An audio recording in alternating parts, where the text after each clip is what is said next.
Hello, everyone. I'm Gauthier with intoPIX, and I'm going to give a presentation about the different IPMX video profiles and specifically more on the codec choices that you have with IPMX. So as Jed explained in the previous presentation, IPMX aims at covering a wide range of use cases. So of course, you've got more professional production with, for example, camera or production switchers. So typically, what's covered right now with the SMT2110 protocols.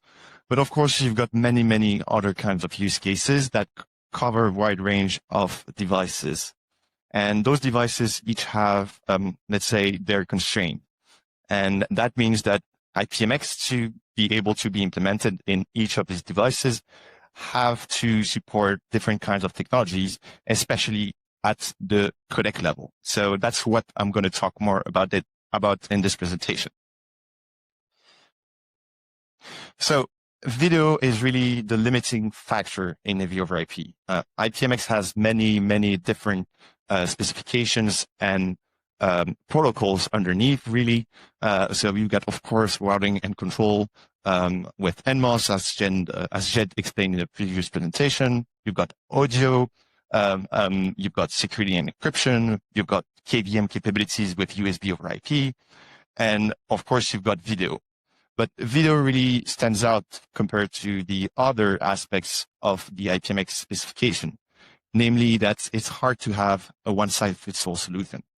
With all of the above, you can more or less reach the objective that you want to obtain with a single solution. Well, with video, the hard part is that all of those devices that I've shown before don't necessarily have the capability to handle a huge amount of data, and therefore it makes it prohibitive in a lot of use cases.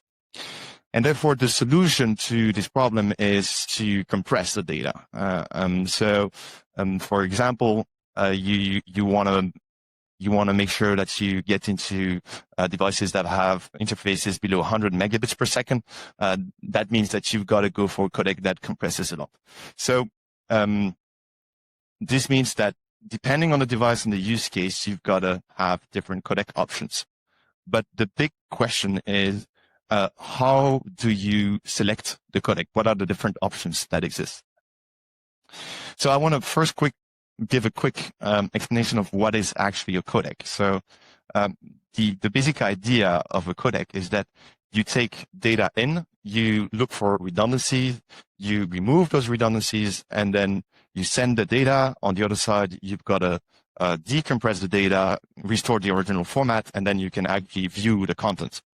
And so there are several stages in that process. The first is really about finding correlations, so looking for redundancies. And that part is completely lossless, mathematically lossless. So if you've got 2 times the same pixel right next to each other, of course, you only have to send it once. That's the basic idea. The second step is the quantization phase. And that phase is really, that part is lossy. So you determine how much of the data is actually useful. So you will arbitrate based on several criteria. And the most important one is, okay, how much of that data is actually useful for the human eye? If you're working, for example, with machine vision, that decision is different because machines look for other kind of data than the human eye. And then the last stage typically is entropy coding, where you assign variable bit lengths to different type of data. So if some of the data is very frequent, for example, you will assign a very short bit length, because then that means that you will transmit less data. If something is very not common, then you will assign a longer bit length because that won't take too much space. And the real question is, what's the extent to which you look for redundancy? What's the compression granularity? Are you looking at part of a frame? Are you looking at an entire frame? Are you looking at several frames?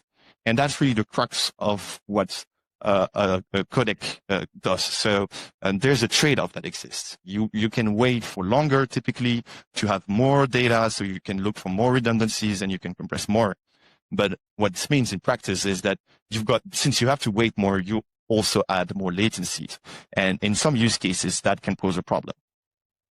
So that's why within IPMX, there was a careful selection process of codec that took place, where several criteria were looked at.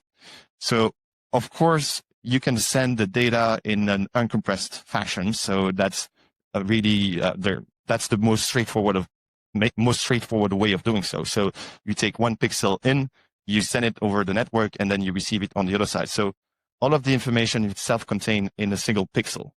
And of course, in that situation, you don't add any latency, except network latency, processing latency, but no latency related to compression. The second approach is to look for redundancies within a certain number of lines. What that means is that when you start receiving pixels, you don't have to wait for the whole frame. You can wait for a few lines, and then you look for redundancies within that number of lines.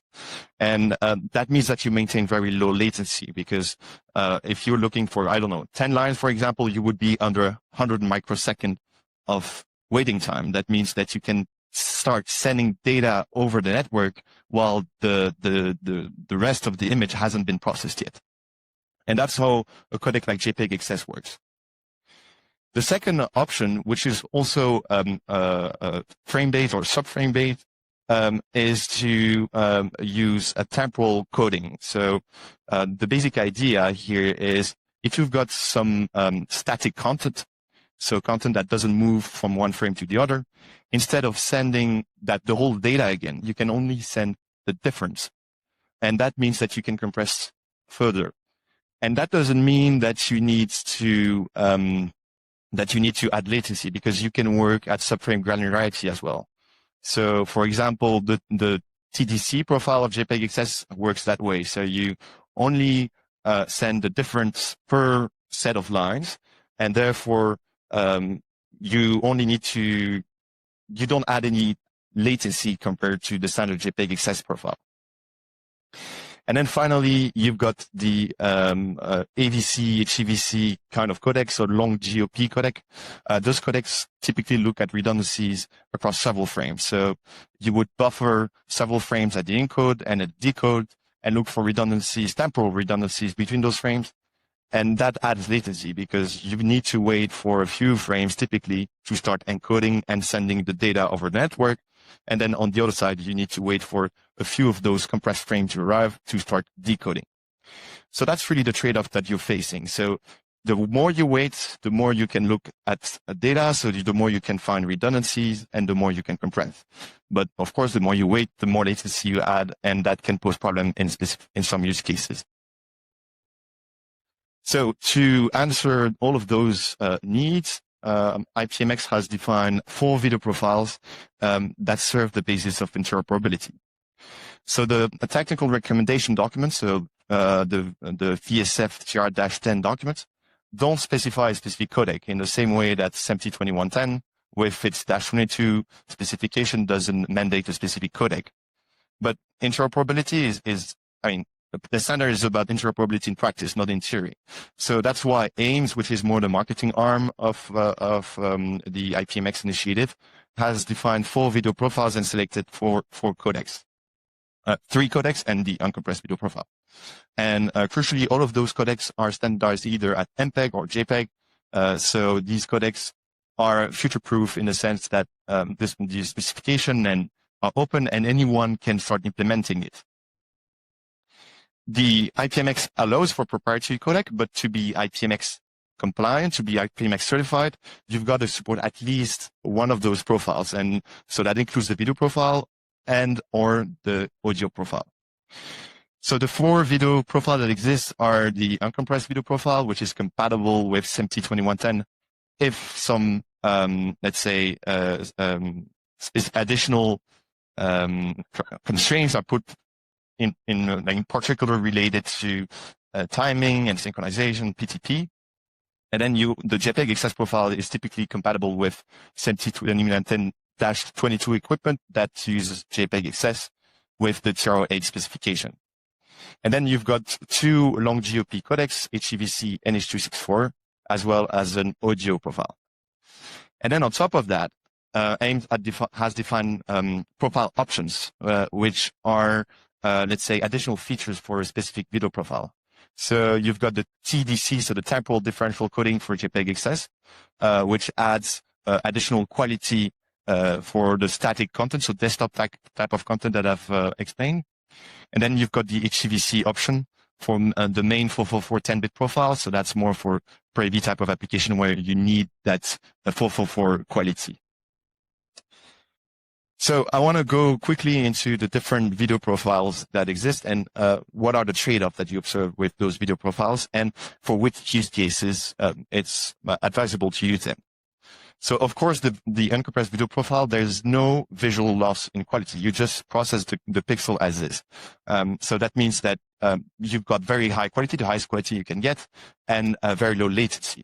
It's also pretty low complexity in the sense that you don't have to process the data to actually send it over the network.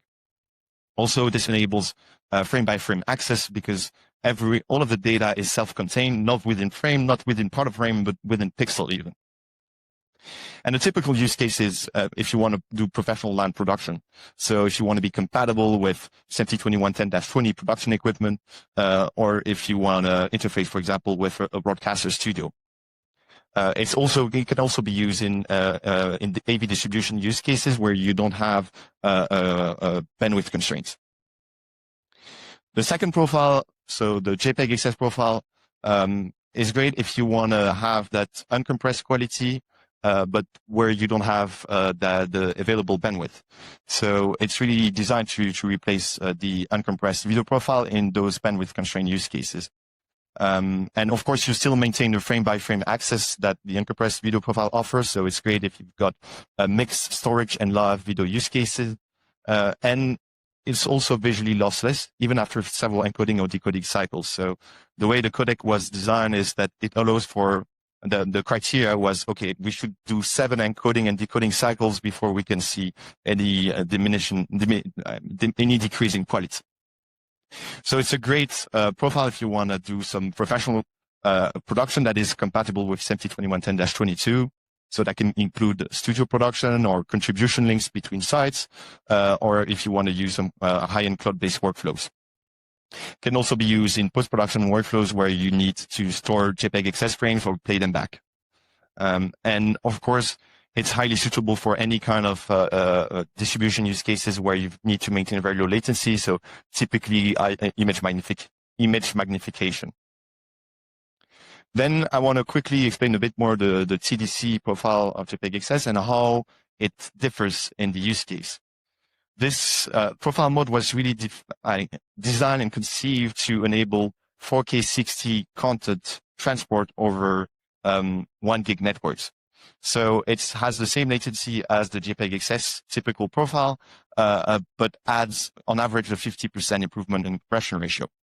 And so that's great for video distribution in office environments where you've got, for example, a desktop type of content where the fact that you've got some temporal coding, it means that quality will build up over time. And so if the content stays static, so think of an Excel spreadsheet, a PowerPoint presentation, that content mostly stays static over time. And so quality will build up over time and reach close to uncompressed level after several frames. Then you've got the HEVC video profile, which is great if you want to maximize the compression ratio. It's the codec that offers the greatest compression ratio, really. And the trade-off that you have to make depends on the profile, but usually you've got to make a trade-off on the latency, but also the algorithmic complexity. So you've got to use dedicated chips to do encoding and decoding. It's practically impossible to do it in software. And it's great if you want to work with bandwidth constrained workflows. So, for example, if you want to embed IPMX into displays, where displays have typically 100 megabits NIC capabilities, and so that kind of limits it to those kinds of long GOP codec. It's also great in non-latency critical AV distribution use cases. So that can be a media player distributing video to a facility, for example. And also, it's also a good profile if you want to ingest into unified communication devices, because those devices typically use chipsets that have HEVC capabilities. And then you also have the H.264 video profile. The use case is more or less the same as HEVC, but the reason why it was included is because H.264 is pretty much the lingua franca codec on any kind of SoC platform. So it's basically everywhere out there. And so it's easy to transform any kind of device into an IPMX compatible software, an IPMX compatible sender or receiver. And so this makes make H.264 the only viable option in those devices. So how do you use the different codec and the codecs in practice? The answer is pretty simple. It depends on what use case you're trying to achieve.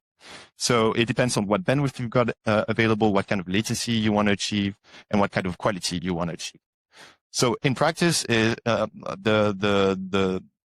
you want the highest quality, the lowest latency, of course, you will go for the uncompressed video profile. So that's what you see on the left side. So if you do some 2110 production, you would go for this profile.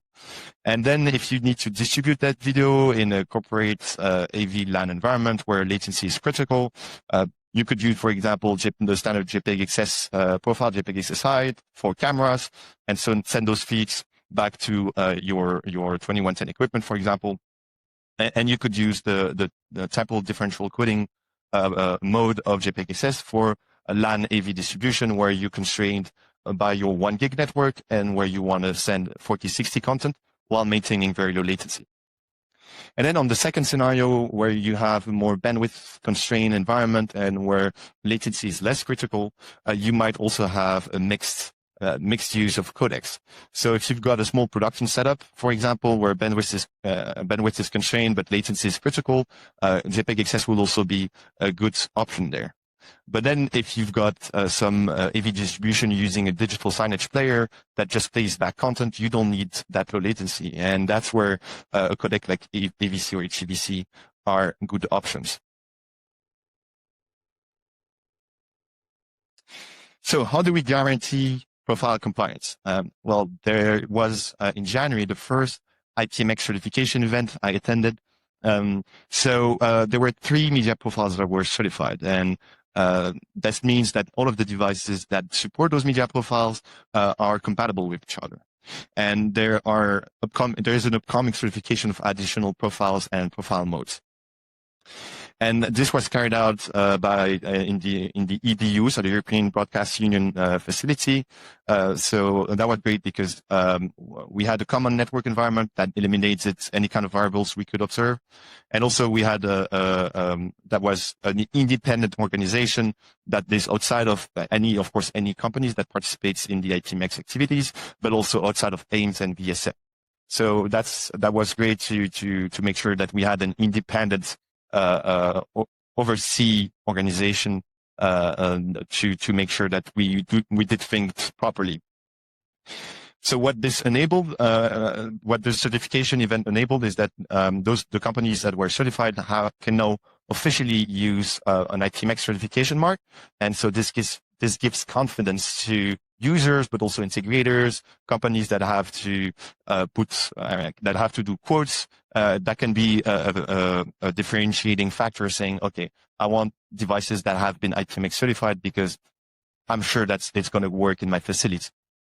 And that's also the reason why the profiles exist in the first place, because you want to make sure that when you select those devices, they are compatible with each other. And also this certification event, with this certification event came an official IPMX registry that lists all of the devices that are compatible with the IPMX standard. Overall, more than 50 devices were certified, and that includes a wide range of devices. So that included software solutions, but also switchers, LED wall processors, KVM appliances, and HDMI or SDI gateways. Say that again? So not yet cameras. We expect this to come in the near future. But there are already some 2110 cameras, either with JPEG XS or the uncompressed video profile. So those cameras are compatible already, because as part of the IPMX specification, you've got to be able to support 2110 products. So IPMX receivers have to be able to decode 2110 senders. The other way around is not true, but since cameras are only senders, there are already IPMX compatible cameras out there, basically. So I've talked about the IPMX certification, but how are IPMX profiles used in practice? Well, from what we observe is that 2026 seems to be the year for IPMX because this is, as Jed already mentioned, we've seen the first large-scale IPMX deployments to take place, and that includes installations in the hundreds up to the thousands of endpoints. And so that can be in corporate environment, but also for public institutions. So typically companies that have mixed needs for both broadcast facilities, but also pro-AV facilities. And so what we observe is right now still those companies are mostly companies that have a large budget that want to really be future-proof. But we expect that these installations would be more and more cost-effective as IPMX becomes more widely available. And what we observe as well is that there's a growing interest in other communities as well. For example, in the broadcast industry, the fact that it's software-friendly and compatible with SENTI 2110 makes it highly suitable. For example, for KDM application, where it's mostly proprietary right now. So that's it. If you have any question, feel free to ask.